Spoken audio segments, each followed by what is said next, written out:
ፖርት ስለሚባል ጉድ አልሰሙም። የሚያውቁት ወደ ህልማቸው የሚደርሱበት ምንጣፍ እንደረገጡ ብቻ ነው። በስደት የተፈራረቁ ፈተናዎች እየታለፉ ወጣቱ የሂጃዝ ምድርን ረገጠ።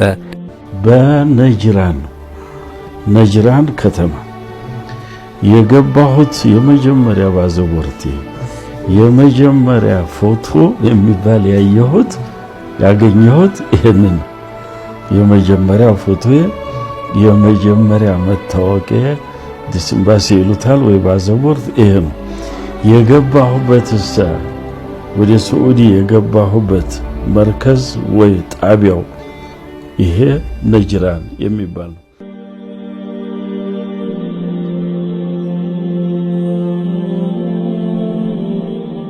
ወደ ሂጃዝ ምድር እግሩ የረገጠው ወጣት የተፍሲርና የሐዲስ ወለላ ሲቀዳ ማድመጥ የአዘቦት ልማዱ ሆነ። እያደር የኢልም ጥማቸው የሚብሰው ሼኽ ሰኢድ ሁሴን የኢልም ሐሰሳቸውን በየደጁ ዘለቁ።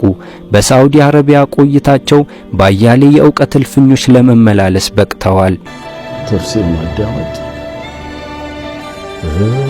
ሐዲስ ማዳመጥ የተመቸኝ ጊዜ በግል ሐረም ውስጥ ነው። መካ ሐረም ውስጥ በየዑለማዎቹን ተተግባባኋቸው በኋላ እቤታቸው ድረስ እየሄድኩ የምቀራበትን መስመር ከፈትኩ።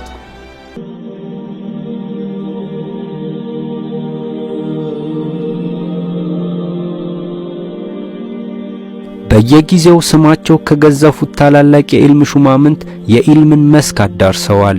በዚህ ጊዜ የሚላስ የሚቀመሰውን ለማግኘት መትጋት ሌላው አማሳኝ ጉዳይ ነው። ያም ሆኖ የኢልም ጥም አይበርድም።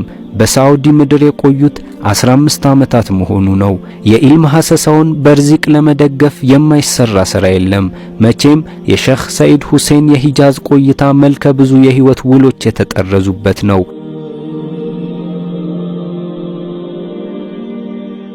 በመዲነቱል ሙነወራና በመካ ቅዱሳን ምድር ይህን ጻዕዳ ወጣትነት አለፉት።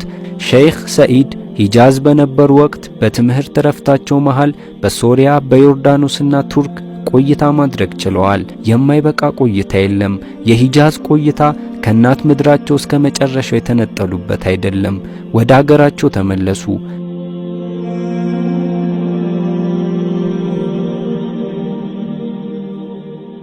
አገራቸው መተው ባወሊያ ተማሪ ቤት ውስጥ መምህር ሆኖ ተቀጠሩ።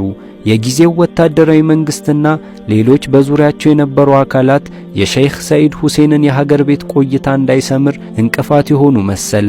የንግግር ክህሎት ለተማሪዎቻቸው በሚያስተምሩ ወቅት ተማሪዎች ሊያሳምጽብን ነው በሚል የክስ ጦር ተመዘዘባቸው። ይሄና ሌሎች ጫናዎች የሼኽ ሰኢድ ሁሴንን የአወሊያ ቆይታ ዕድሜ ያሳጠሩ ሆኑ።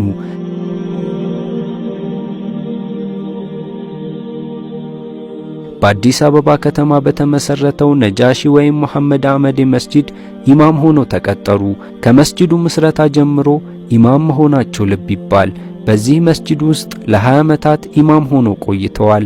እነዚህ 20 ዓመታት የኢልም ፍሬያቸውን የዘሩባቸው፣ በለዛ የተሸለመ ኹጥባቸውን ያስደመጡባቸውና ኢማም ሆነው ፊት የቆሙባቸው እንደሆኑም ልብ ይባል። ያ አዩሃ الذين آمنوا اتقوا الله ولتنظر نفس ما قدمت لغد واتقوا الله إن الله خبير بما تعملون.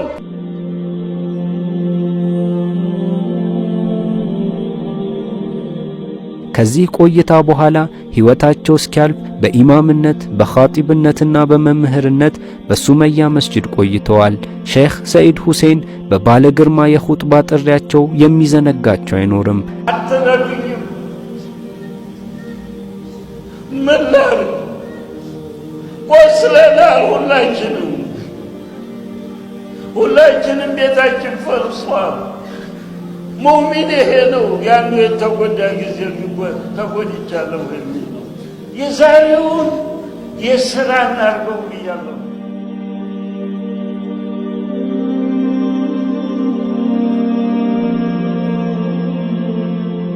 ሰንደቅ አድርገው ባነገቡት የአንድነት ጥሪ በልብ ሰርሳሪት